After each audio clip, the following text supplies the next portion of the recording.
Hello, everyone, and welcome to our latest State of .NET webinar, the state of the Microsoft Azure Cloud. My name is Jim Duffy, and I'm responsible for the marketing and sales efforts for all of our code services, including Code Magazine, of course, but oh my goodness, code is so much more than just a magazine. Code consulting, for example. Code Consulting's continuing mission is to help people build better software.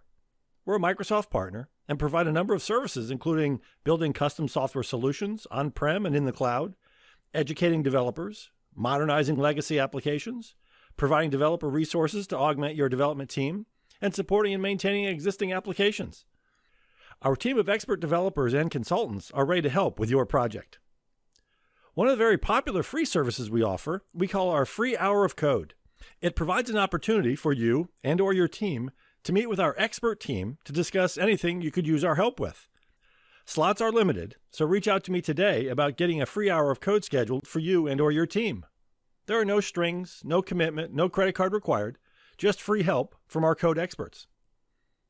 If you like what you see today, or have seen in our prior webinars, please ring that bell and subscribe to our YouTube channel. Follow us on Twitter, like us on Facebook, and follow us on LinkedIn. Code Magazine is the leading software development magazine written by expert developers for developers. All registered attendees who don't already subscribe will automatically receive a free digital Code Magazine subscription. I've also included a free subscription link here for you to freely share with others who couldn't make it to the webinar. Just a reminder that the Code mobile app is available for both iOS and Android. It's the ideal way to read Code Magazine on the go. We would like your feedback about this webinar in the form of a quick survey, and we're willing to spend $100 in the form of an Amazon e-card to one lucky attendee. The lucky name will be drawn from a list of submitted surveys. The survey link is on the slide, and we'll post the survey link in the chat window. The slides and recording of today's webinar, and all of our webinars, will be available on the State of .NET page on the Code website. I've included that link here. Our presenter today is Marcus Egger. Marcus is the big kahuna around here. He's Code President and Chief Software Architect, publisher of Code Magazine, international author and speaker, Microsoft Regional Director, and a very knowledgeable and talented developer. If this is your first time attending one of our webinars, welcome, and thank you so much for joining us. If you've attended one of our webinars in the past, welcome back. Okay, you've heard enough from me. Thanks for listening. Take it away, Marcus. Thank you, Jim. Hello and welcome everyone, wherever you might be in the world. I see we already have quite a few people online from all over the place. So that's going to be some fun today. We're flying a little bit by the seat of our pants today, operating with the skeleton crew here. Like everyone else, a lot of people seem to be having COVID and it's hit us too. So we're missing some of the key people. So I'm trying to do it all with just another person or two. Like always, we're still going to try to answer all your questions online. It's a live presentation, so feel free to send us some questions, and I'll have my control center over here. So if I'm looking off screen, that's not because I'm ignoring you. It's because I'm actually looking at what's going on with questions. And yeah, so we'll have to make do. Ian, our brain and heart behind our streaming operations, is out, unfortunately, but somehow we'll make do, I'm sure. So what are we going to talk about today? Obviously, the topic is Azure. So all things Microsoft Cloud. It's a humongous topic. So what we want to do is we want to get the big picture, kind of Azure by the numbers if you want. What are the important developments that we've had recently? What's the stability of Azure? What are some important developments you need to be aware of? But also in the bigger picture, how do you move to Azure? What do you expect if you have older existing software that you need to move? All those types of things. We'll talk a little bit about AI and machine learning. We'll have some samples. We have different levels of content. It's always being pointed out to me that there's quite a few people who have not made the move to the cloud yet. It's been around for a while.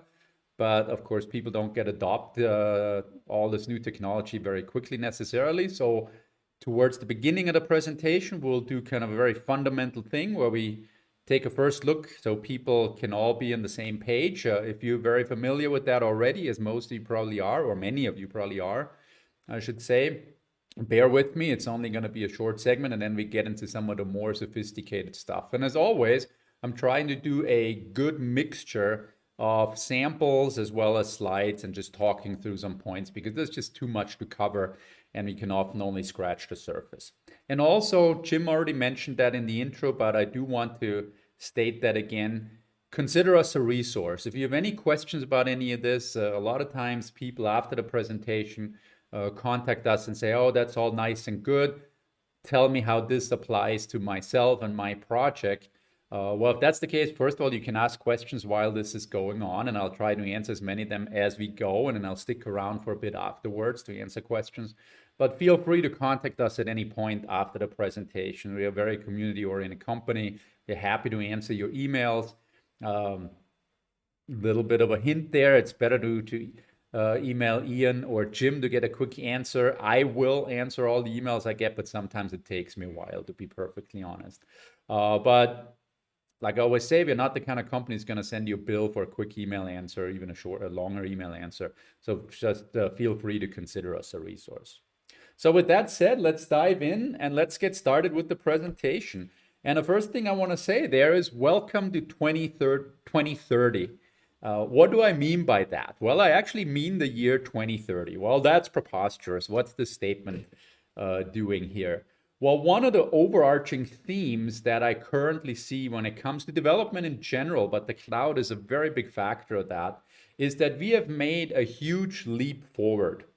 When you look at what's been happening over the last 2, 3, maybe even a little more years, one of the things that's clear is that the IT landscape, and especially the landscape for software development, has changed, and it's changed in a way that's going to stick around. So many of the changes that we have seen over the last years, they're not going to be reversed. And the problem that a lot of companies, whether that's in-house departments or whether that's software provider, the problem a lot of those companies have is that the software that was aging but still kind of did the trick is just not working so well anymore. We now have people working from all over the place. We have people expecting new patterns of work. We have companies expecting to hire people from different places. We have companies expecting to work together with other companies in different ways. And a lot of that has just changed things fundamentally. And there's different estimates what that actually means. Some people say we've leapfrogged 5 years, some say as much as 10 years.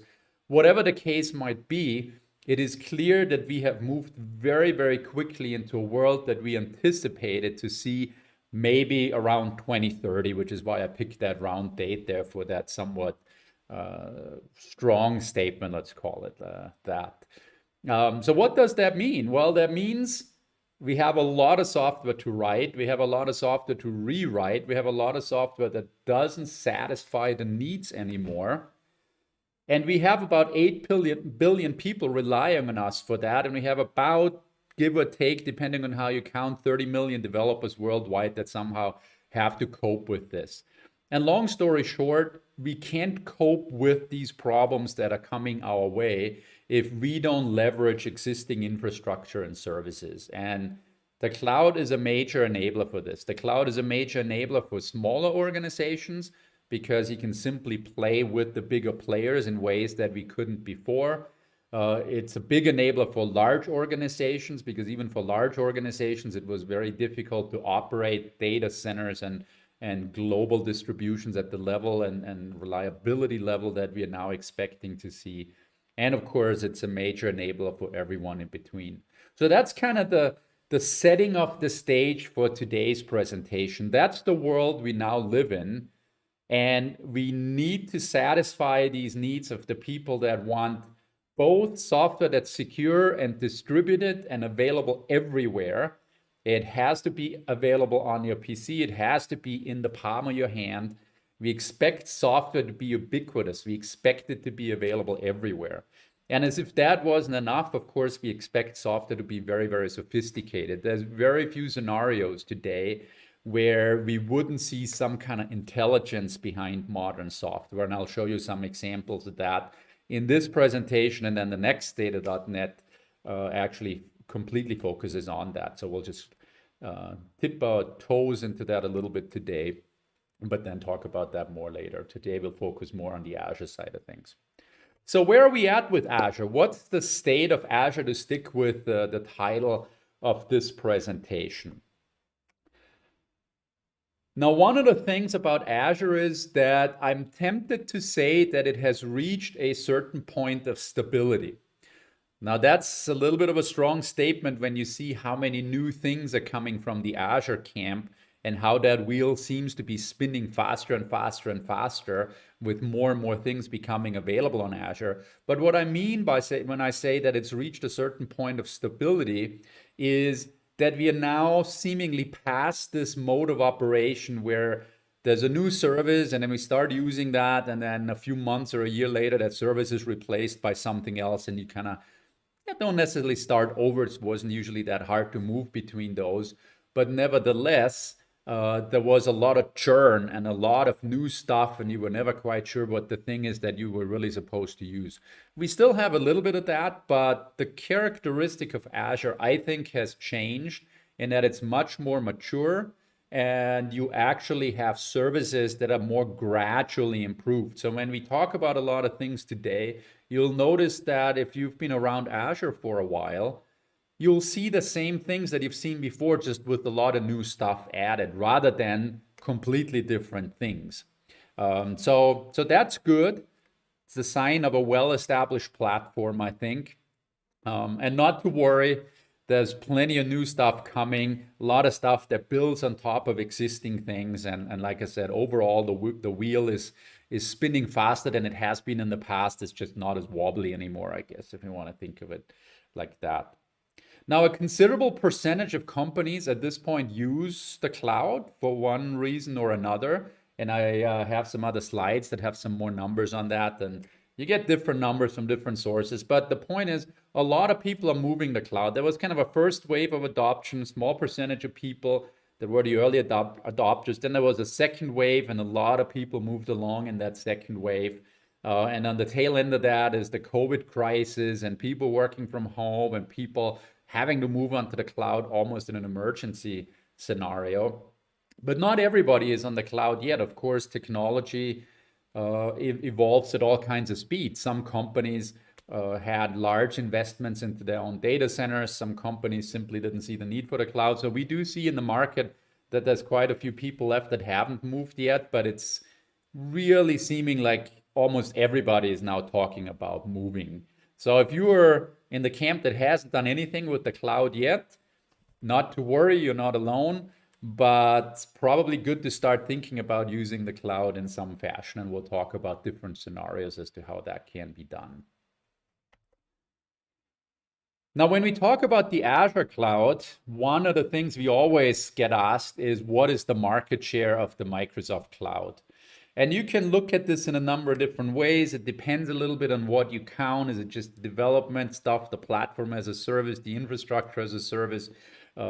Some of the things built on top of that are now almost software as a service. So there's different categories of things, whether you just use a computer that's in the cloud or a specific service or thing that is made for you as a developer that provides a certain feature set, or whether you subscribe to a whole software package like Salesforce or something like that.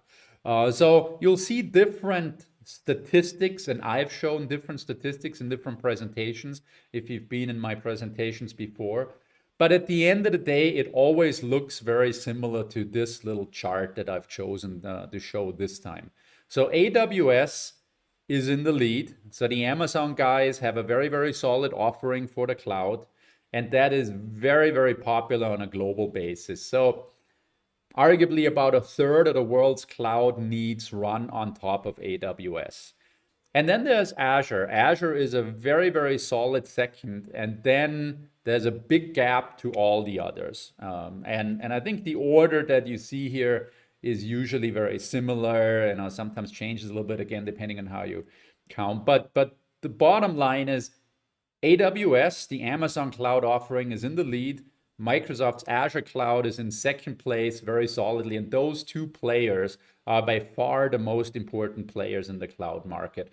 And we're going to talk about Azure here today But that is not to say that AWS isn't any good. It's a very, very solid offering. There's lots of reason why people move or use AWS. But Azure is also a very, very solid offering. And to us, it's the one that we choose more often than anything else, even though we also do some AWS work. And I'll talk a little bit about why that is. Now, when you look at how this market share develops over time, you'll notice that AWS shrinks a little while the Microsoft offering is very solidly growing, especially amongst enterprises and the high-end users, while AWS tends to be a little more appealing to everyone, but certainly also the startups and all that. Now, I think that's very natural. If you're the big leader, some other people are going to start nipping at your heels, and therefore, where's that market share coming from? It's coming from the leaders. So all of that is, I think, very much to be expected and indicative in my mind of a very healthy ecosystem. And it's also important to realize that you don't have to pick and choose. You can mix and match things. So if AWS has an offering that you really enjoy and it supplements what you're doing on Azure or vice versa, then that's certainly a scenario that's very, very usable. Now, how big is this thing? How big is Azure? Well, we've now gone through the numbers a number of times, and of course, every time I bring up a slide, all these numbers keep going up. Currently, there's, unless I've missed something in the last few days, 78 data center regions around the world. Data center regions are not necessarily data centers. They're often collections of data centers, which has to do with logistics and availability and so on. So Microsoft currently operates more than 200 physical data centers around the globe in all kinds of different incarnations. And those are all very, very massive undertakings. If you've never seen what this looks like, I have some photos that I have coming up in my next slides here. But long story short, these are massive operations. Think warehouse size operations, multiple warehouses in a single data center. Then you can look up all kinds of amazing statistics like, one stat that I think is interesting, there's 175,000 miles of fiber optics that Microsoft uses to tie all that stuff together, and lots of very impressive numbers like that. Now, a lot of these data centers, or all of these data centers, when you look at them, they're also very physically secure. So getting into one of those data centers is very, very difficult. Getting into one of those data centers, if you have anything metallic on you, is very difficult because they have all these metal detectors and making sure you're not taking hardware out and so on.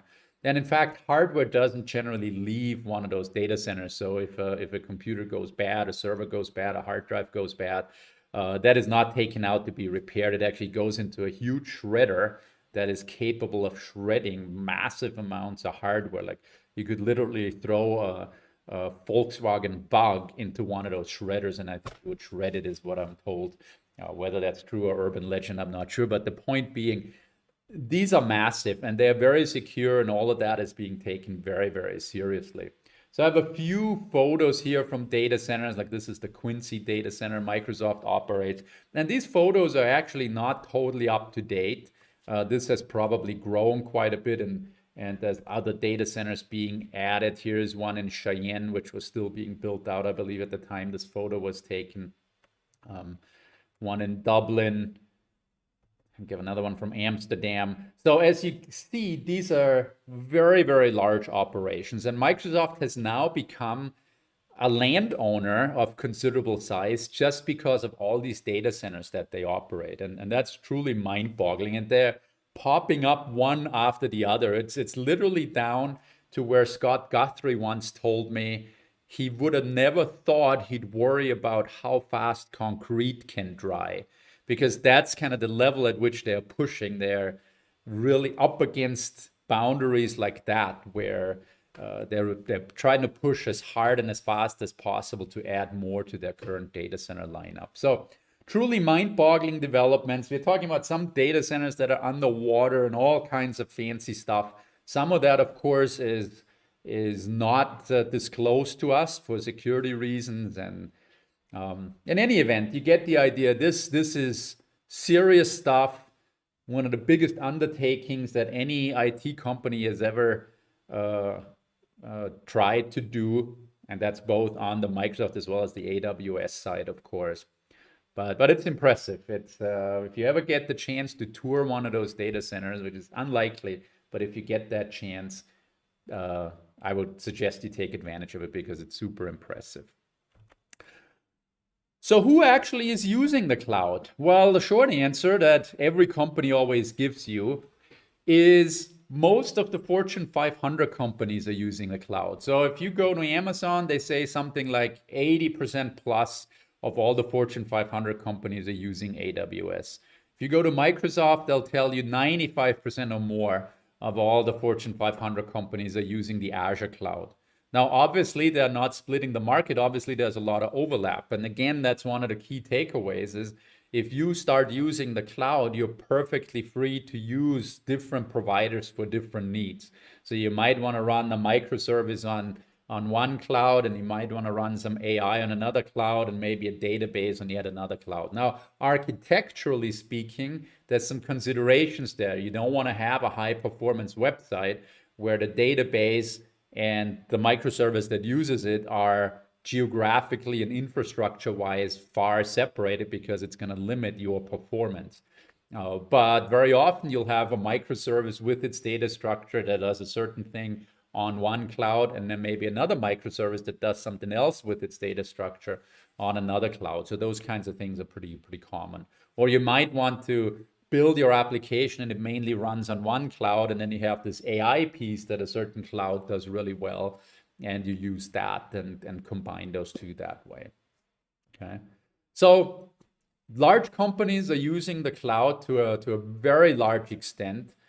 I've personally, in my professional career over the last year or two or three, not encountered any Fortune 500 company that didn't have any kind of cloud initiative underway where they used it at least a little bit. Of course, a lot of these large companies also have a large investment into their own data centers, and some of them even build their own cloud, but even those most of the time now start to blur those lines and start using some technology from some of the clouds. And the Azure Cloud offers some services that even allow you to manage your own data center with things that sit in other clouds from an IT management point of view. So it's a very cool stuff going on there. So that's the large companies. Now the small companies, it's a little bit of a different effort, and I have no idea what the percentages of small companies that use the cloud. But I think it's fair to say that especially recent small companies that have started up over the last 5 years or so, are very, very solidly grounded in the cloud and are enabled to do things that, especially as a small and resource crunched company, you otherwise just wouldn't have, right? There's so many new startups coming out that use the cloud, and they use all these things that if they had to put up 1,000 servers on their own to support their effort, would just be impossible. So who is not on the cloud yet? Well, it's very anecdotal, but just based on what we see in the market through our consulting and training and magazine efforts and so on, medium-sized companies seem to be the ones that are holding out the most because they may have an investment in other things and are not necessarily able to move as quickly.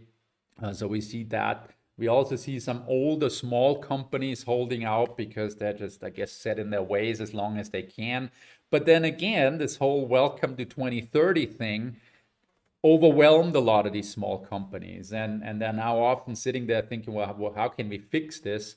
Not realizing the benefits of the cloud and how easy they could often get those benefits. That's one of the things that I see a lot where people think, oh, it's going to be really, really difficult to make that move, when in reality, it probably doesn't have to be. And I have some slides about that. Now, one of the main reasons that we often hear about when people don't want to move to the cloud is security and trust. They say, why would I give my data to companies like Microsoft or Google might be kind of a scary example. And I think that has largely been a red herring. I think over time we have now seen that there haven't been any real issues with cloud providers stealing data, certainly not at a systematic level. And I personally haven't really heard anything like that. And you know, we have our fingers into a lot of things. So it would seem that we would have heard about this. And the cloud providers, of course, have a keen interest in making sure that this doesn't happen, because the overall value of the cloud to them is so much greater than trying to steal your customer database and the value they get out of that, that that's just not a very appealing scenario, especially if you're like Microsoft, not in the business of selling data like some of the others are. So I think this hasn't turned out to be an issue. Quite the contrary, we've now seen that there's initiatives around trustworthy computing where you have ways to actually put data into the cloud where companies like Microsoft wouldn't even have access to that data, even though it runs on their own systems using encryption and all kinds of other stuff. So that's very interesting to look into. And if you're concerned about this, feel free to contact us. It's certainly something that we can talk about. But long story short, this has not turned out to be an issue for anyone that I'm aware of. Now, if it comes to security more in the sense of being attacked from the outside, in this scenario, the cloud has worked out really well, because the simple fact of the matter is that a company like Microsoft or Amazon simply can spend a lot more money on infrastructure and talent that fights all kinds of different attacks. And some of you may be aware of this. We've had an issue ourselves a few years back where we were the target of a massive ransomware attack, which actually took us down for a little while. And I've done presentations around how we recovered from that. But the long story short is that the cloud was a very, very instrumental piece in that for us. We had some stuff on the cloud and not other things before that happened. We then, in an almost emergency panic scenario, moved a lot of things to the cloud in a matter of days. And some of that then had to be massaged and changed over time. But it was actually interesting to see how straightforward some of that was. Now, it took a while to upload data and things like that, so it took us a few days. But all in all, it was actually relatively straightforward. And this scenario of trying to fight off a ransomware attack or anything similar would be extremely difficult for us. And even with the experience we now have, we just don't have the same capabilities as Microsoft does. And we don't have the same capabilities in terms of having redundancy and geographic replication and all that type of stuff that Microsoft was able to do for us there. So with that in mind, I sleep a lot better knowing that practically all our infrastructure is now in the cloud. Looking back at what has happened with our ransomware attack, we were able to fight it off. We were able to not pay anyone any ransom. We didn't lose any data or anything like that. It took us a few days to be back up and running. Had some difficult backup and restore operations. But the data that was already in the cloud actually turned out to be the most secure and didn't really even have to be recovered with a lot of the cloud technologies and largely just wasn't affected at all. So only the things that were in our own data center and offices at the time were affected. So I've become a big believer, as are many other people, that using the cloud for the very purpose of being more secure is a very, very good idea. And I think it's worked out like that across the board. Now, a word about why we choose Azure. And I want to prefix that with the statement that we don't necessarily always choose Azure. We are very much a cross-cloud kind of organization. We've done stuff with AWS in particular is one that we also like, and you've seen me probably do some presentations on AWS before. But it is fair to say that the majority of things we do on Azure. And there's a reason for that. One of them perhaps is that we've always come from a Microsoft angle and been a Microsoft store over the years. But AWS also integrates very well with things like Visual Studio and .NET. But what we like about Azure is it caters very much to the enterprise level, to the well-integrated type of setup. I really enjoy the way the Azure portal works, for instance. And whether you like all the details of the interface, different story, but the fact that it's all well thought out in one place and everything is right there is something I really, really like. And so I feel for the typical business application, Azure has a very, very strong offering that is very well thought out and very well integrated. So take that for what it's worth, just my personal opinion. We're not getting paid by Microsoft for doing this or anything like that.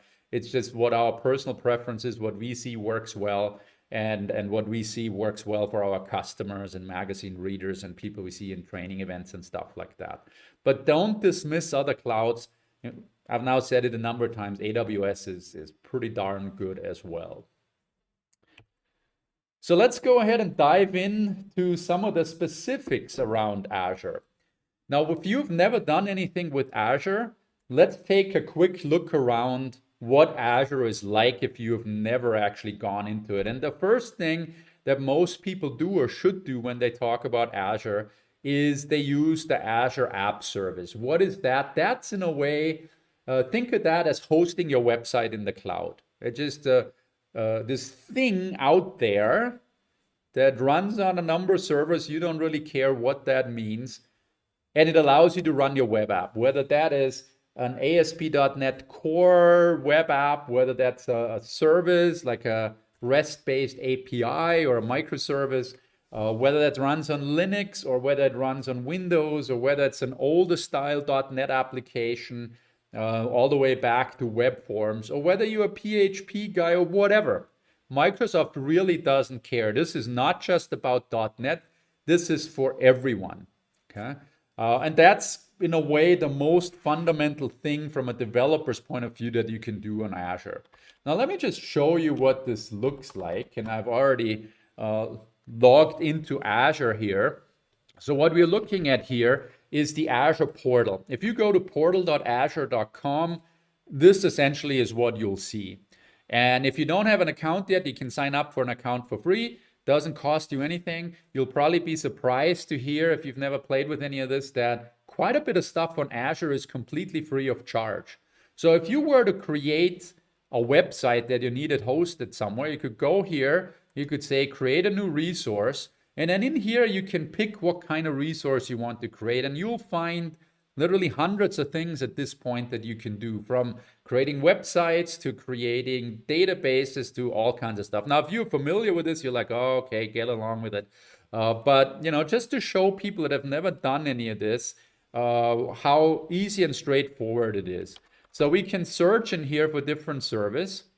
So let's just search for app, and then the marketplace brings up all these different things that you can do. That's fine. And so I'm just going to choose the web app service here, and I'm going to click create. And now I can go through here and I can pick a few things, like I can group this into certain resources, like I have this resource group for my demonstrations. I can give this a name. Just call it the Stata.NET Simple Web App. Now this needs to be unique, so it can be exposed in a proper way. We can choose the technology we want to use, and you see there's a lot of different stuff in here. In our example, we'll just use .NET 6. We can then choose the operating system. I'm going to choose Linux here. Why am I going to choose Linux? Linux is turning out to be very, very cost efficient and very performance efficient for running websites. And in fact, when we first started using Azure, we did everything on Windows because we're a Windows shop, right?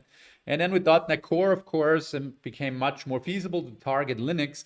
And as it turned out, we saved more than half our money by moving to Linux-based websites, and the performance seemingly is better as well.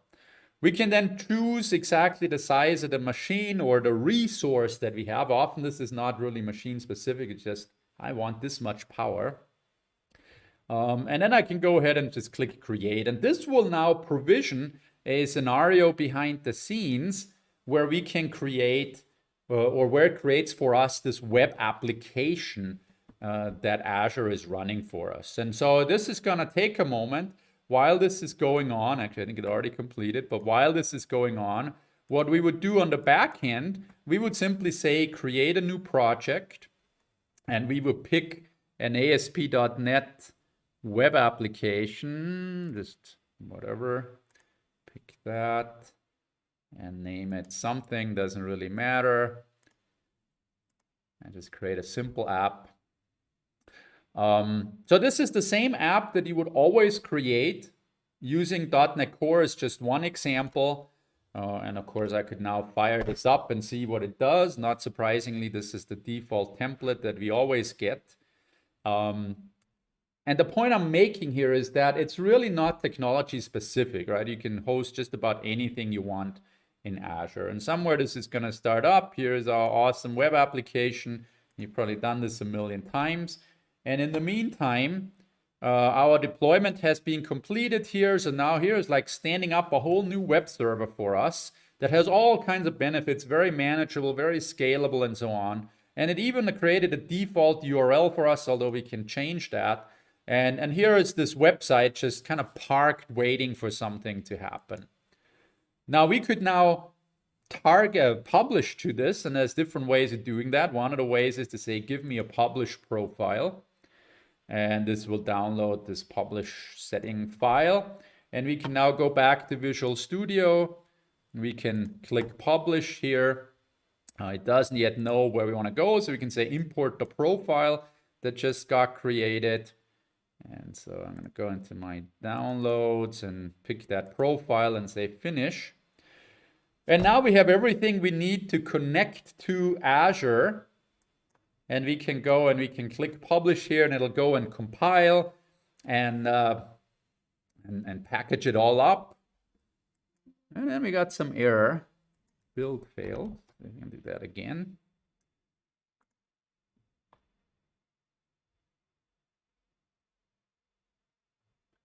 Oh, it's not happy. Let's see. Let's do that.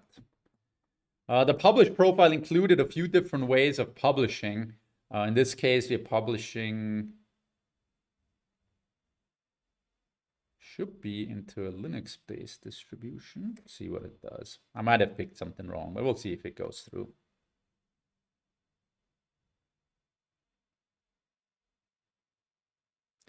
Looks like it's doing something, packaging things up down here. Pushing up the root folder. And as you do this subsequently, it goes faster, first of all. And secondly, this right-click publish out of Visual Studio is probably not what you're going to do for long, right? It's a great way to get started. But then, of course, DevOps kick in, and you probably want to put this on more solid legs and have more automated and controlled deployments. But that's not the purpose of this demo here. This demo is to show you how straightforward it is to do all the involved steps, soup to nuts.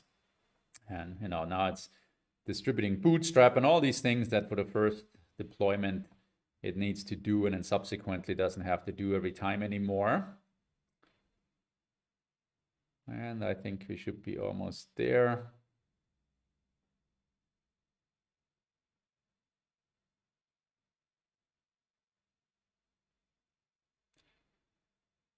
Because it always takes particularly long when you try to demo something like this.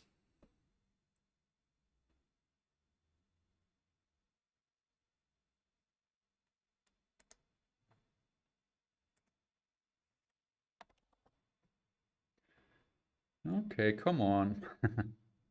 Now would be a great time for some questions.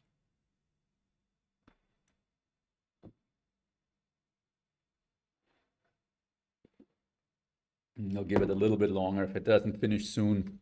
You kind of get the idea. This is really the last step of my quick little demo here, in that we should now have that web application show up publicly. And if you're actually following along here live, then rather than watching this as a recording, you'll be able to even go to this URL once this finishes here.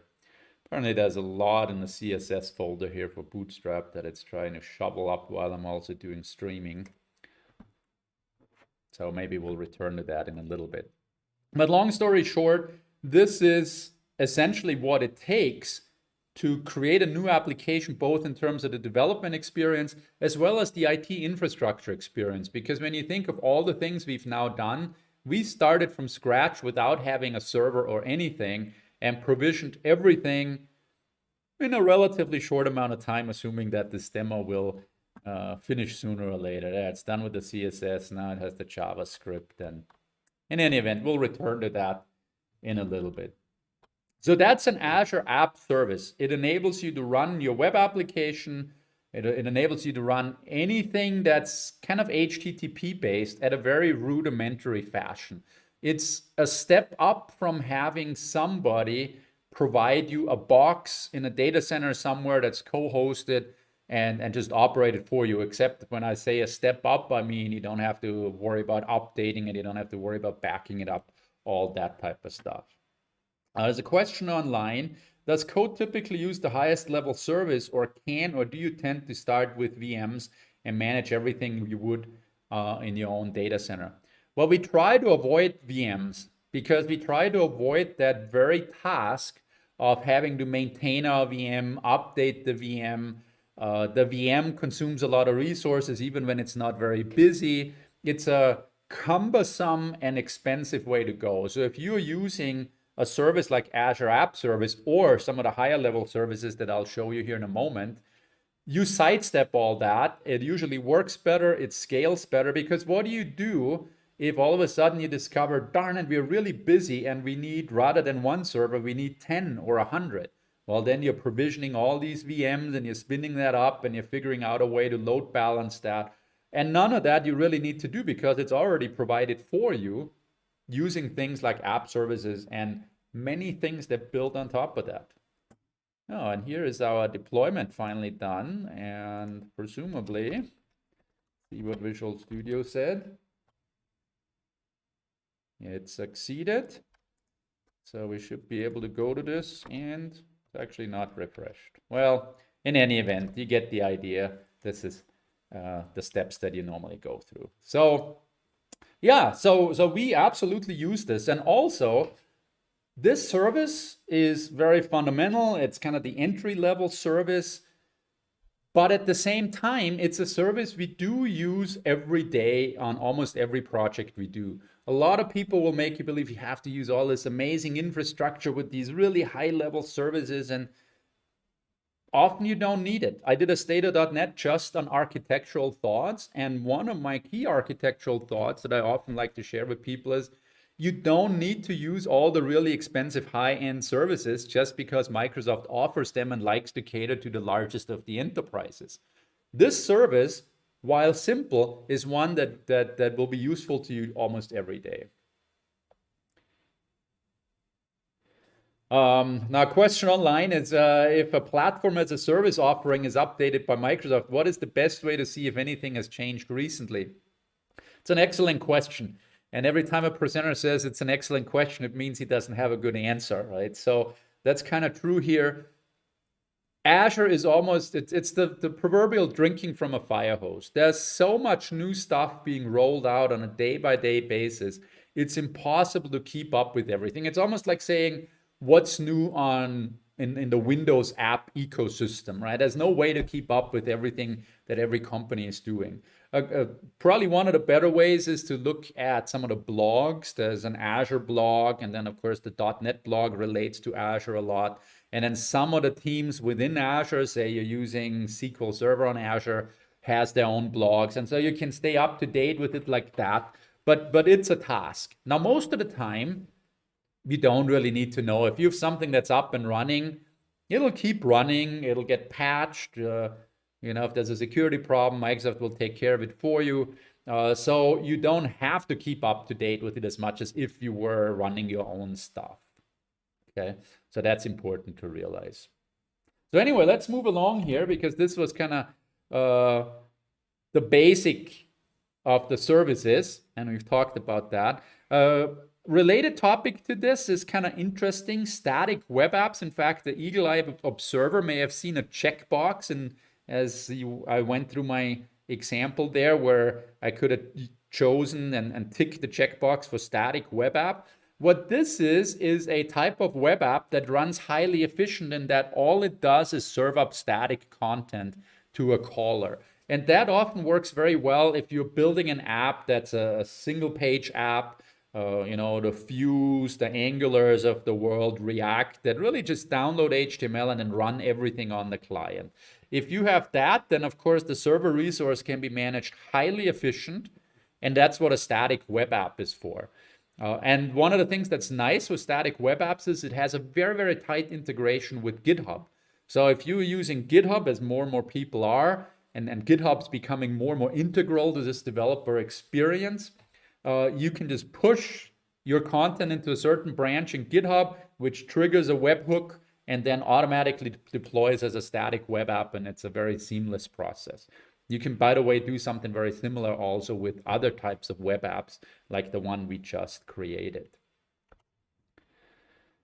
Now let's dive a little deeper into some of these higher level services.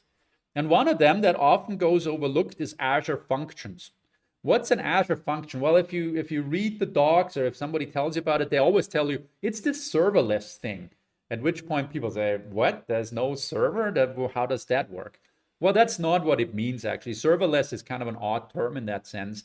But serverless just means you don't worry about whether there is a server, how many servers you need, whatever. You just have something in the cloud that runs your stuff. And that's one level higher to what we've seen before, because in this web app, we did behind the scenes create a server, and we had means of saying scale that to multiple servers if we dug into the configuration of all that. And so it would be relatively seamless, but we do kind of worry about there being servers that need to be managed a tiny bit at least.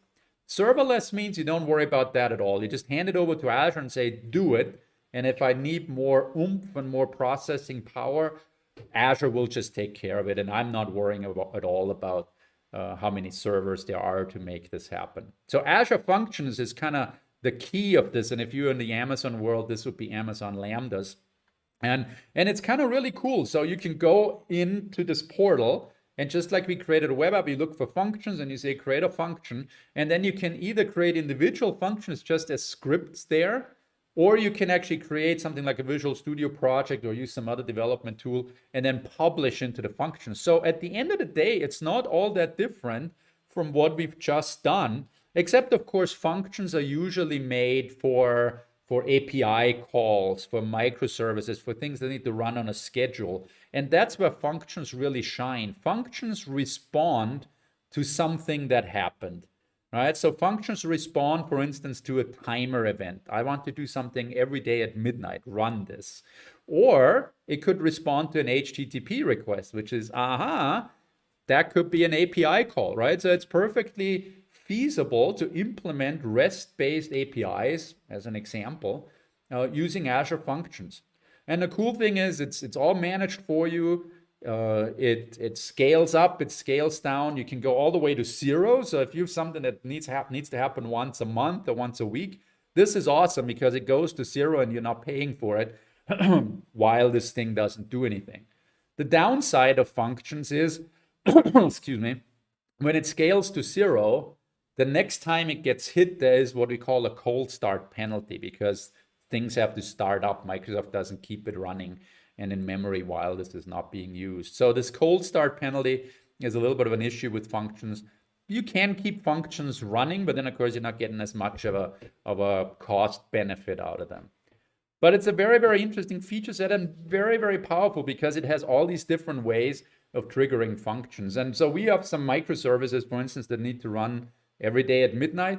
Well, how do you do that? Now you need to create your own scheduler and that needs to trigger it. And how reliable is that? And well, just make it a function, and then you can use the built-in feature set in Azure Functions to make that happen. So cool stuff.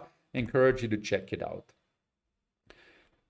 Now going back to our web application. So let's say we've created this simple web application, or let's say a web service, something that returns data, typical microservice or API type of thing. When that happens, a lot of people will tell you stick it into a container.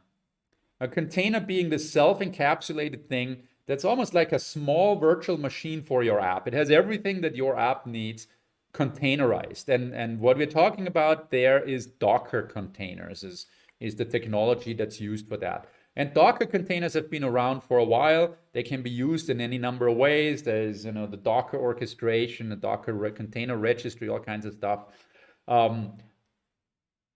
But what has evolved over the last few years is this technology called Kubernetes.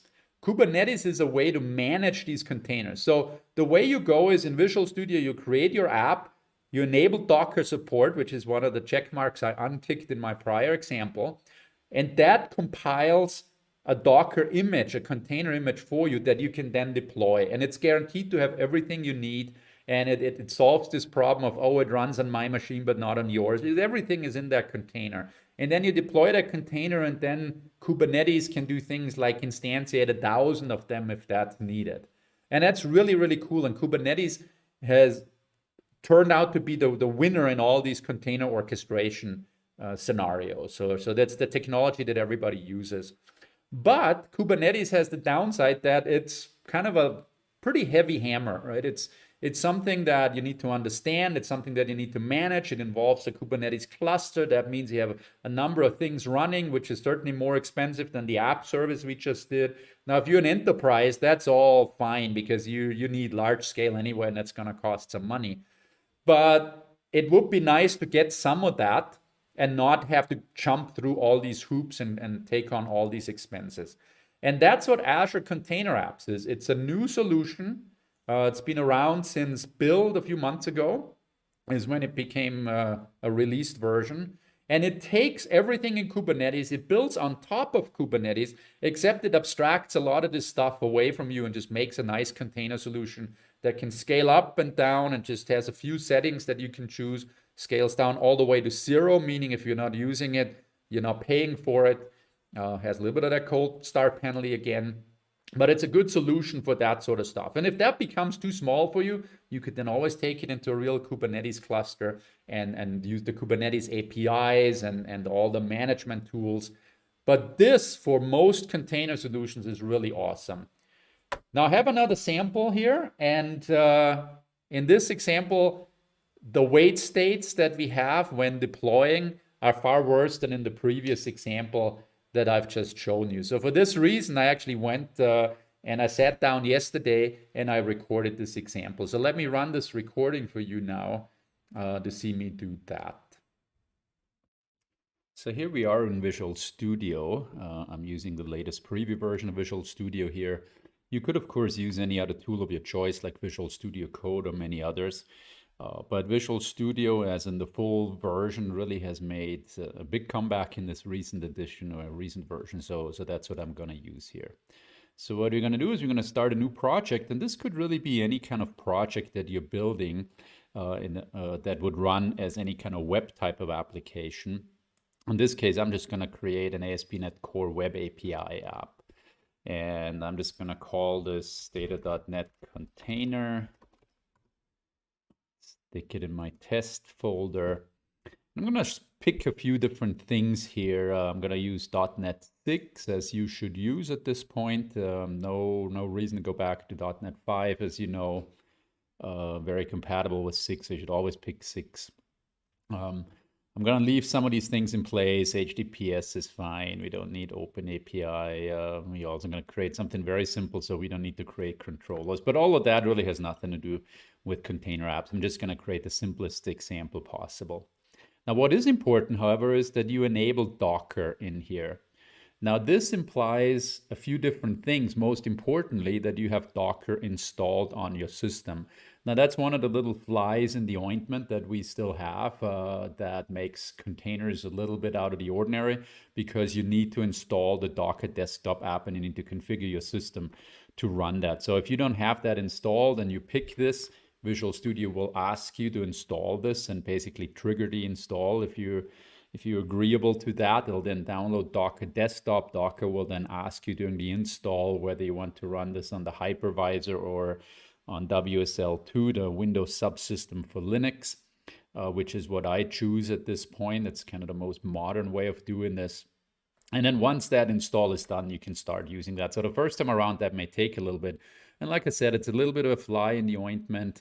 It is what it is. I'm sure it has a little bit of a flair of some assembly required. And so that's certainly something that I wouldn't be surprised if Microsoft takes a look at making smoother in the future.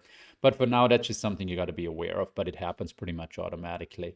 Also, what you need to be aware of is while you can pick whether you want to run Docker on Windows or Linux, currently, Azure Container Apps only support Linux, and that really makes the most sense anyway. And just as a little bit of a side note, we pretty much always choose Linux at this point, unless we have something that's Windows specific and can only run on Windows. But out of all the services, for instance, just to give you an idea that we are running in our own infrastructure, we only have one service that has that limitation, and everything else we run on Linux, and it cut our Azure bill more than in half. So definitely something that is highly recommended.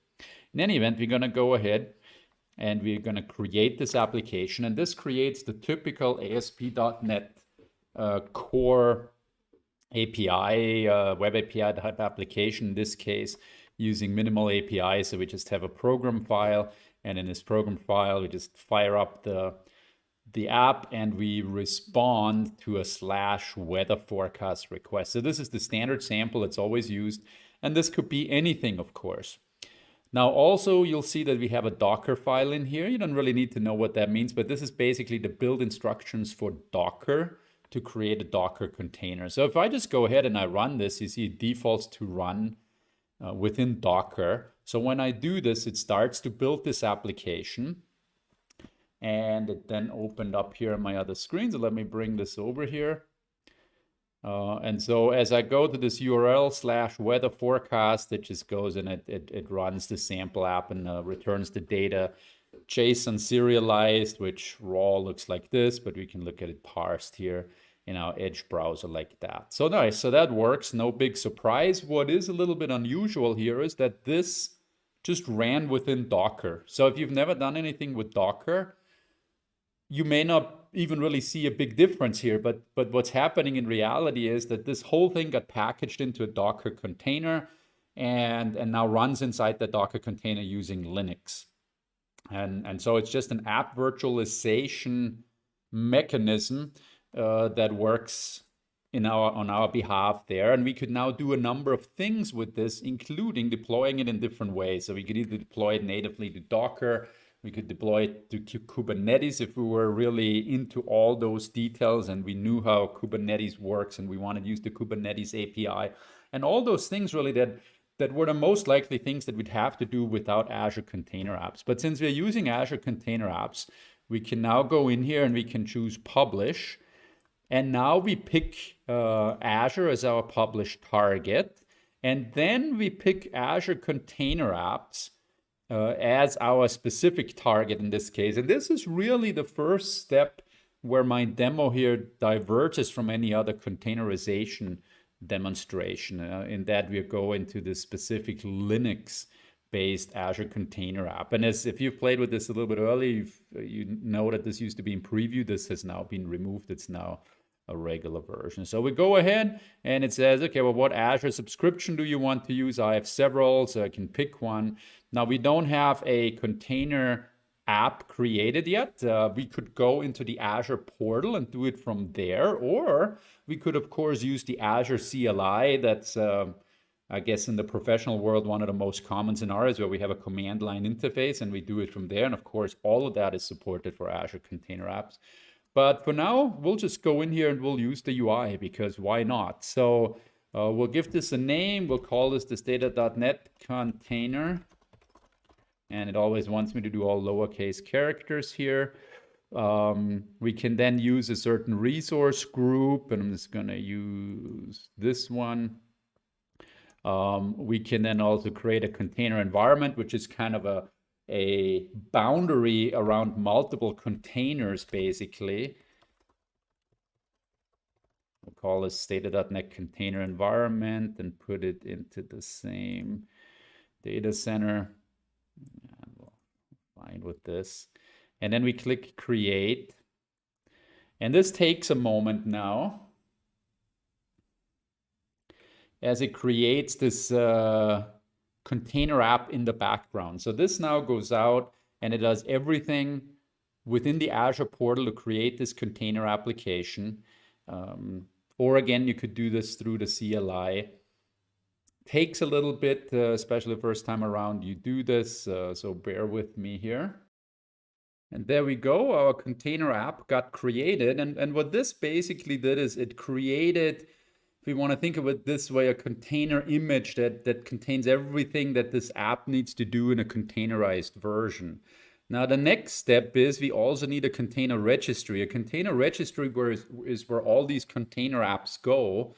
And the registry is then the orchestration around that says, okay, we have this container app that we now know how it works.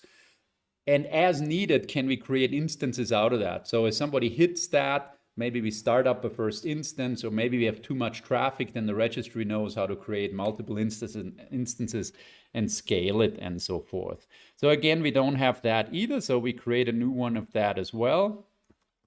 Call it the Stata.net container registry. And that's all fine. Hit create again. And again, this is going to take a moment. And there we go. It is now done by the magic of video editing. I cut out some of that wait state there. So now we have that registry completed. And now we're basically ready to go. So we say finish. And what it does now is it creates a publish profile for us, which we can use to then publish into this registry and this container app that we have now created. It's a little bit of a confusing step here. Some people go, why doesn't it just publish now? Well, no, we just created the Azure things that we would have normally created through the portal. And now it automatically created a publish profile for us that we can now use to publish to this thing. We could have also taken the other route, could have created the container app on Azure first, configured it there, then gotten the publish profile.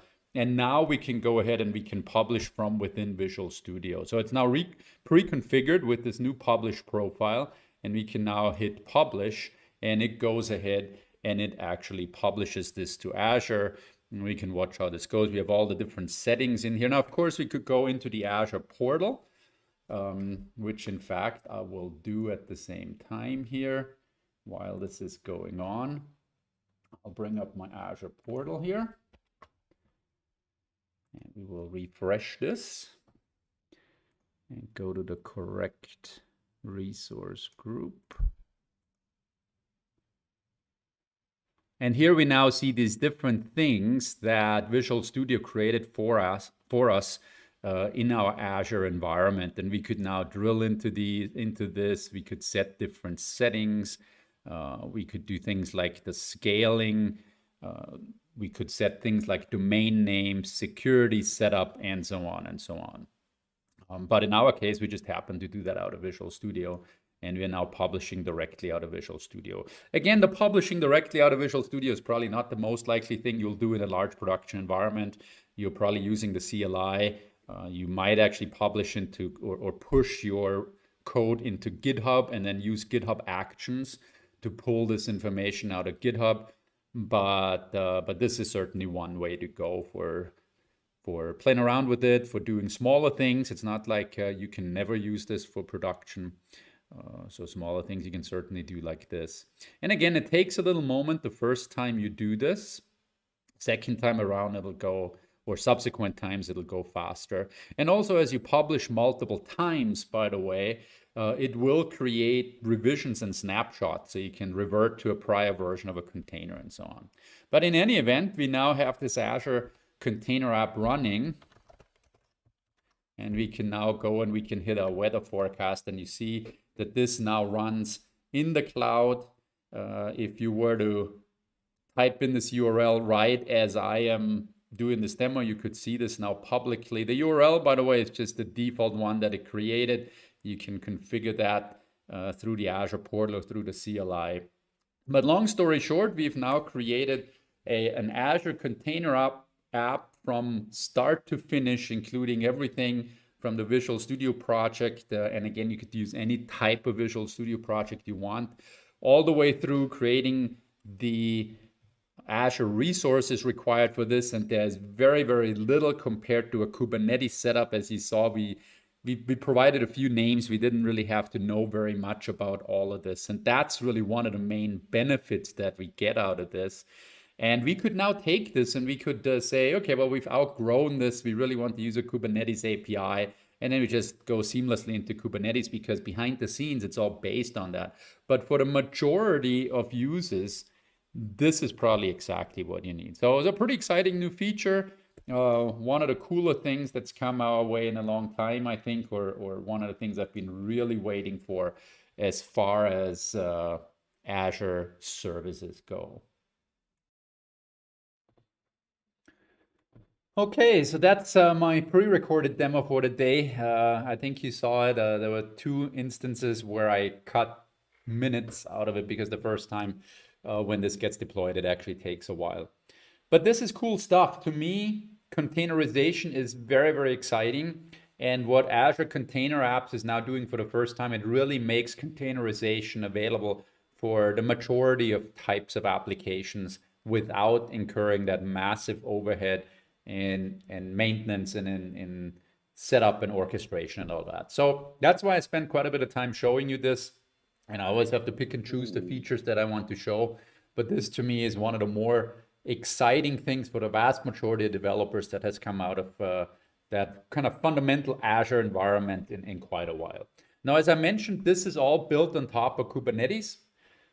If you want to, you can of course use Kubernetes, and that's all still there. In fact, Azure Container App is built on top of that. It's an abstraction of the Kubernetes service. And very often what you can do is as your app grows, you then take it into Kubernetes, or you take a few containers into Kubernetes, and then you have all the power that Kubernetes provides. And that's one example where I say the wheel is spinning in Azure, new things are coming, but it's not throwing out old stuff as much as it used to. Yeah, we have Kubernetes and now we have container apps on top of it, but they're really the same thing. It's kind of standing on the shoulders of giants.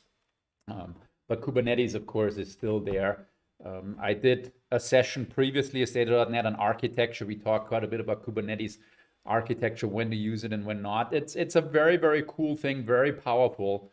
But you don't need it all the time. It's just quite a bit of overhead for running small things. And the truth is, if you're using a microservice architecture, unless you're really, really large, each microservice is probably relatively small. And then you may not need this. Now, looking at a few of the other services, I just want to touch on some of the things that are there. A lot of this is very stable. Azure storage is a very, very important thing. We've talked about that a number of times. It's the ability to store stuff into Azure, almost like your drive in the cloud, but not in the sense of a OneDrive or a Dropbox, more in the sense of programmatically storing things, blobs of data, weakly structured data, just kind of files that you put in a place, but it's not like it's like a hard drive, but it's structured a little bit different. Right? So high performance ways of storing data, lower cost ways of storing. There's different tiers of all this, and very, very easy to use. So that's important. I also want to mention SQL Azure here really quick. There's any number of ways of putting databases into Azure, but if you're sitting in this presentation today, you're probably coming from a Microsoft angle, and SQL Server is going to be very, very interesting for you. So SQL Azure is Microsoft's purpose-built version of SQL to run in Azure.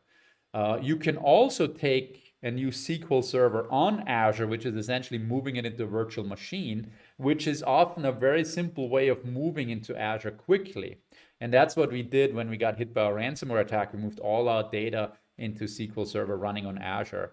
But that runs in a VM. It's a little more expensive. If you go to SQL Azure natively, which is the native offering, purpose-built for Azure, like I said, then that almost works identical to SQL. It's a little bit of a more modern version. It also is a little bit of a decluttered version. So some field types, like, you're using varchar max versus a text field. Some minor changes like that, but not bad, actually. And so it took us a half hour to change the structure of our pretty massive databases to support SQL Azure. And then that runs just much more cost efficient. So that's the one you should be going with. And this is also being developed very, very nicely.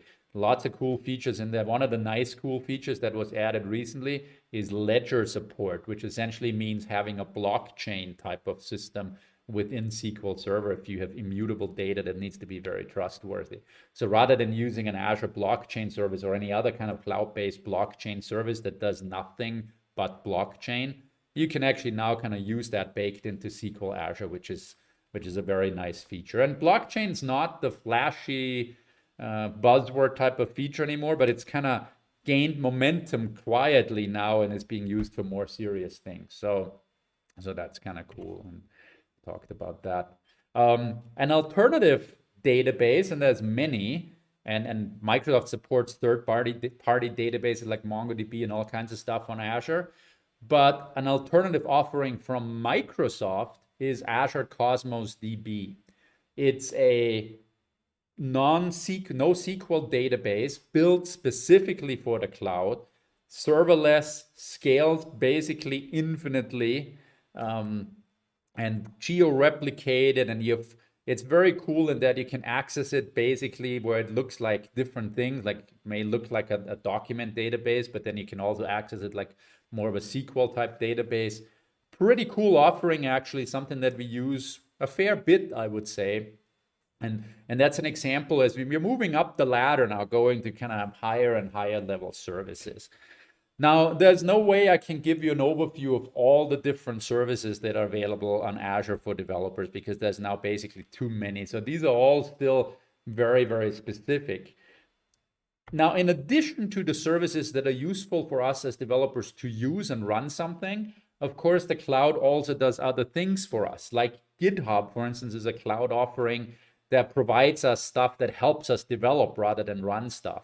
And this is something that always comes up. What's the status of GitHub? How does it relate to other things like Azure DevOps, for instance?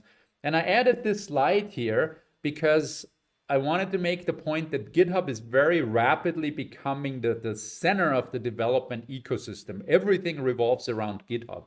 And it's now beyond just source code repositories. It's beyond even just DevOps, which DevOps, of course, is a big part of it. But GitHub is really starting to evolve into this central place, and they're leveraging what they have in any number of ways now. And for those of you who don't know, GitHub is now owned by Microsoft.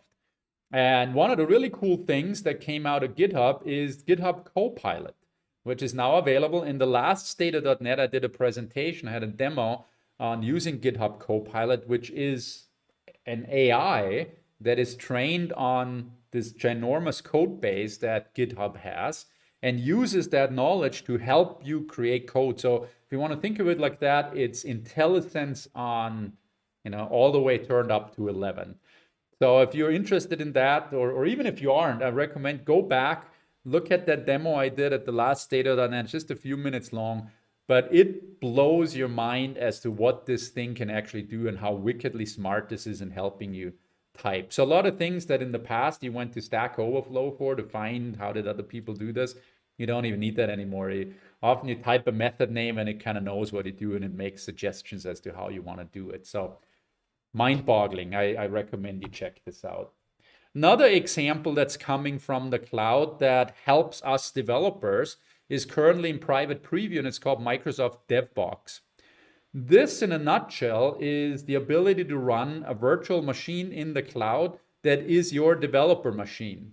So if you say, I need a really powerful machine because I'm a game developer and it needs this and this and this installed, Visual Studio and DirectX SDK and whatever else, then this is for you. If you're a business application developer developing services and web apps and maybe Maui-based mobile apps or whatever, this is the service for you. It's a quick way to spin up developer machines, access them from anywhere, high performance, and you can create all these different environments, and just a really good thing to do. I've several clients, one in particular comes to mind, that tried to create something like this with regular VMs, where the developers can spin up VMs relatively quickly. But it's a massive effort keeping the images up to date and all these different environments that people may need. And then you have all that set up, and now there's this new thing that you don't have a VM for.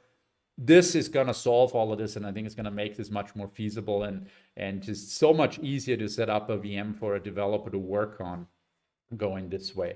It's not available yet to everyone, but this is coming relatively soon. So this is a sampling of things that happens. Now, how do you start moving into this world? And again, this world is so much bigger than I could show even in a day-long session, but hopefully this kind of gives you a first idea of important things that are there. But I want to talk a little bit about how do you migrate to this, because that seems overwhelming to a lot of people. And the reality is it's not that overwhelming, okay? So migration can be very gradual. you can often take it in steps. You can often take it by moving things into a virtual machine. We are talking to a customer right now. They're running everything in their own data center. They're hosting websites, they're hosting services, they're running SQL Server and other databases. And it's like, well, how can we move all of this to the cloud? It requires massive changes.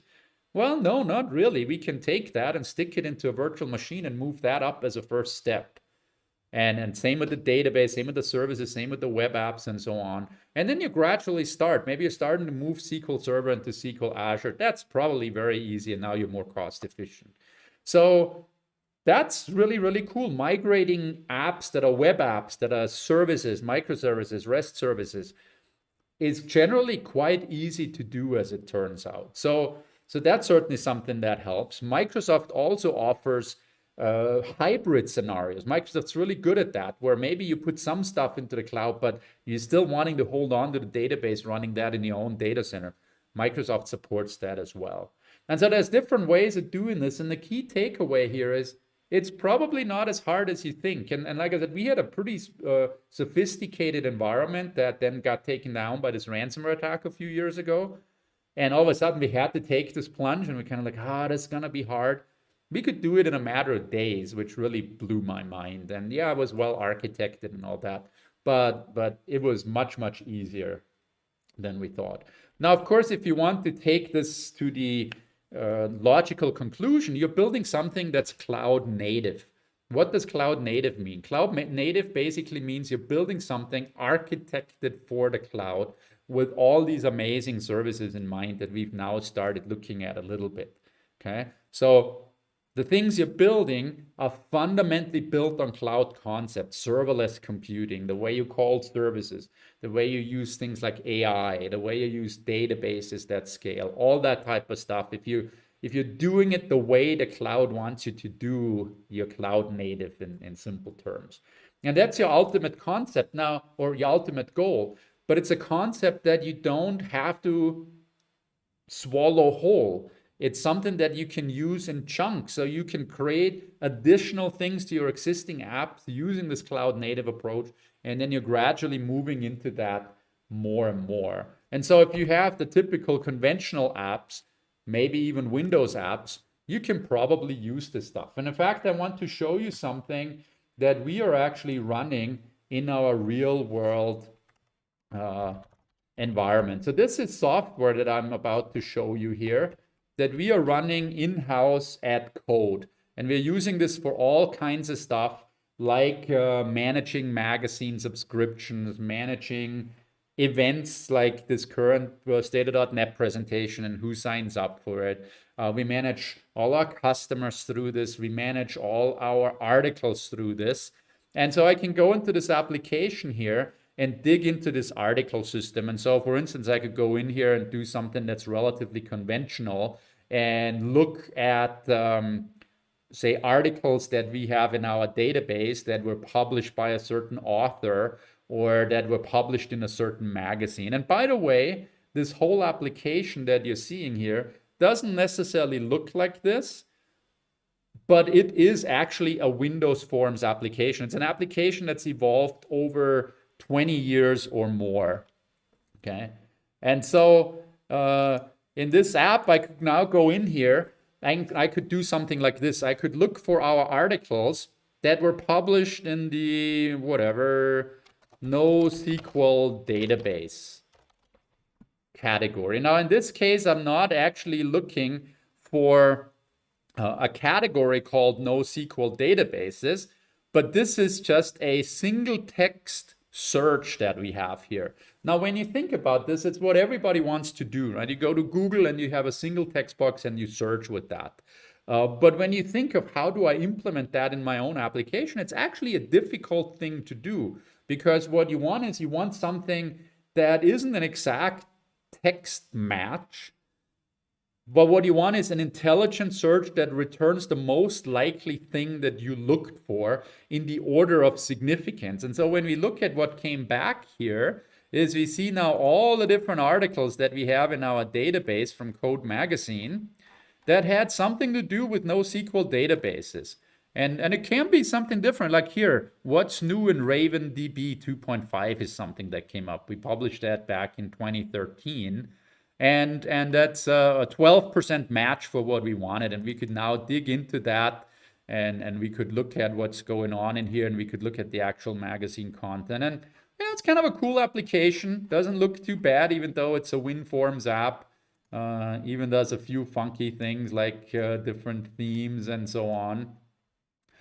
So what we were able to do is we were able to take this existing application, this typical rich client WinForms app that's evolved over 20 years, and we are pairing it with cloud native technology. So what happens here is when I do this kind of a search, we are actually pinging Azure behind the scenes, and we are triggering a cloud native intelligent search that has indexed our database and of articles, and we are now retrieving from that database in a ranked, relevant way, providing a very, very modern approach to search.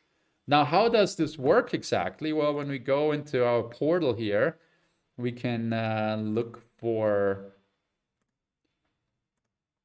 our search services. And as it turns out, there's something in Azure that's called Azure Search, Azure Cognitive Search. It's a search service. So we can create this just like we create our container app, or like we created our web app. And we then go in here, we configure this, we say how big is this going to be, and then we can start creating what's called indexes. An index is the search term in the world of search, what we would call a table in the database world.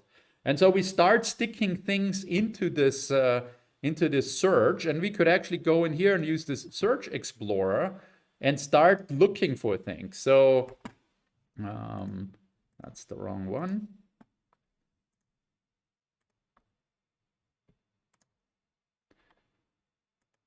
So we could come in here and we can look for, I don't know, MongoDB and trigger a search. And down here you see the actual URL that is being triggered by that. And here is the JSON data that comes back for this search. It's the data we stuck into our database. It mirrors what we have in SQL for our articles. It gives us back a relevance score somewhere here, and it sorts it by relevance. And we could now simply hit this URL. Now, if I just did this right now, it wouldn't work because we have security configured on top of it. But conceptually, depending on your configuration, you could just make web client requests into that. But what you would more likely do is you will create something like this. Here is a microservice that we use for this that integrates with it. And it has a search method in here. And what this does is it uses a package, a NuGet package that Microsoft provides that has this let's drill into this one more step, that has this ability to use this search client that's provided by Microsoft. And with that, we can then use this from C# in a strongly typed fashion. And it becomes very simple. We can just provide it a few search terms. We provided the fields we want back, and then we basically trigger the search, and we get back a collection of these items, and then we massage them a little bit and return them as a REST JSON type service. So very, very exciting when you think of what we just did. And really, this is one example that is driven by a cognitive service, by machine learning, by AI, to provide us the most meaningful result in a very, very simple way, the way most people want to search these days.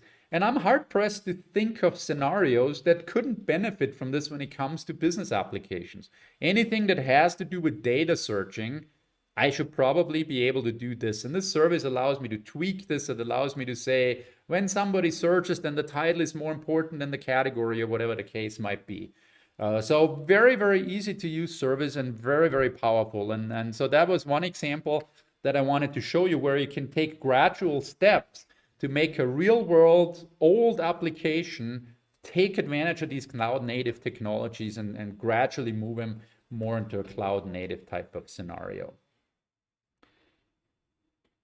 There was a question online, can virtual machines be accessed via non-Windows operating systems? Yeah, virtual machines are really just that. They're virtual machines.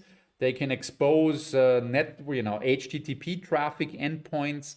You can RDP, remote desktop, into them if you have an appropriate client and have all the security gates open for that. It's just a machine in the cloud that can do anything from acting as a VM to acting as a server. Now, I'm not sure if this question specifically refers to the DevBox stuff, which is a VM optimized for actual development work.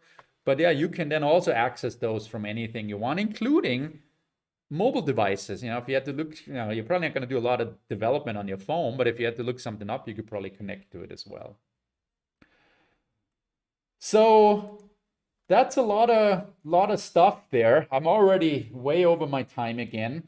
And in some ways, I feel I've only scratched the surface showing you some of the things, but there's so much on Azure now. But the key takeaway is, if you're not on Azure yet, it's probably easy to go into Azure or any other cloud for that matter. And there's other clouds out there that are really good too. You can gradually adopt things. You can start using bits and pieces to spiff up your existing application. And it's probably easier than you think to lift and shift more and more stuff into the cloud. And ultimately, you will probably have to do it either through a public cloud like Microsoft or through something else. But the requirements for modern applications have just changed so much. I think it's the easiest way to go is to use an offering like the Microsoft Cloud. Do I know the cost of DevBox is a question online. Is it going to be similar to Azure VMs, blah, blah, blah? Honestly, I do not. It's in private preview right now. We do not yet know what the thing is going to cost. Obviously, it's probably going to be competitively priced. Otherwise, nobody's going to buy it. But yeah, the answer is I don't really know. So with that, if there's more questions, I'll stick around for a while. I have a few more announcements here that I want to make you aware of. One of the things is we are hiring developers like crazy. We got a lot of very exciting stuff going on in the company. Some of it I'm dying to talk to you about. We'll probably have more to announce over the next month or 2 or 3. But long story short is we're building a very large team. We're building a very large community. So if you're looking for a cool position, either as a staff developer or as a freelancer, or you just want to join the community of code people, then we have some cool things going on. In particular, but not limited to, a lot of stuff is going on in North America, a lot of stuff's going on also in Europe, but we are also very aggressively extending our operations in Australia. And so if you are looking for a job in Australia or you know somebody, take a look at what's going on. We got some exciting stuff specifically for you. So the cool stuff going on there. Jim has already mentioned during the intro that there is a survey that we usually send out after the event. You could do me a huge favor by filling this in. It's 12 questions, doesn't take very long. Really helps us understand what people want to see in State.NET events, and also some of the other things we're doing, like we have this series of online events called Code Presents. So your feedback is very, very valuable and very directly shapes what we do in the future and what people are interested in. And just to sweeten the deal a little bit, there's also one of the responders is going to win a $100 Amazon gift certificate, and pretty good chance to win. So that would do me a huge favor if you could help me out there. Other than that, you probably heard the drill before. There's a free subscription available to Code Magazine. If you came to this event, you can click this link. Feel free to pass this on. The slide deck, by the way, will be available for download from the State.NET website within a day or two, and the link is in it. So feel free to use that. Feel free to pass that on to your friends. No strings attached. It's just a free subscription. And the recordings and slide decks, like I said, are also available on this URL here, codemag.com/state.net, or you can just go to stateof.net.com. And if you haven't done so already, subscribe to the YouTube channel. Click the little bell so you get notified when you have something new. There's quite a bit of content up there at this point, whether from Stata.net or Code Presents, and there's going to be a lot more coming in the future. And another thing, all of this stuff is totally free, by the way. I'm not selling you on anything. There's not going to be a secret, small print type of stuff. This is just free. And this is another one of those things that people always ask us about after this presentation. They come back to us and say, oh, it's all nice and good, but how does this apply to my specific scenario? For that, we have this particular offer here. Get a free hour of consulting, and if it's an hour and a half, that's fine too. So sign up for that. Contact Jim Duffy, info@codemac.com. However, space for this is limited. It's a first come, first serve thing. It has been pretty popular. So we haven't in the past been able to do all of them, unfortunately. So first come, first serve on that. And finally, the next Stata.net event is already in the books. It's September 28th, last Wednesday of the month as usual. And this time we're going to look at the state of AI and machine learning. So what I've shown you with the search, which was part of Azure Cognitive Services, is a very simple example of why AI-based services and machine learning services are so exciting for business application developers and many other types of developers. So there's a lot of stuff there. We'll talk about things like scanning forms and recognizing what's in forms. We'll talk about image recognition. We'll talk about language processing. We'll talk about the search again, probably. A whole bunch of stuff that's really cool and kind of blows the mind a little bit. So September 28th, I think the online sign up is already open or will start being available within a matter of days. So mark your calendars, and I hope I'll see you all there. And with that, we'll wrap it up. Thank you all for attending. I'll hang around a little bit longer for questions, but again, feel free to email us info@codemac.com, and we'd be happy to respond to all your inquiries. So thank you very much. Hope you find this useful. Please fill out the eval, and see you next time.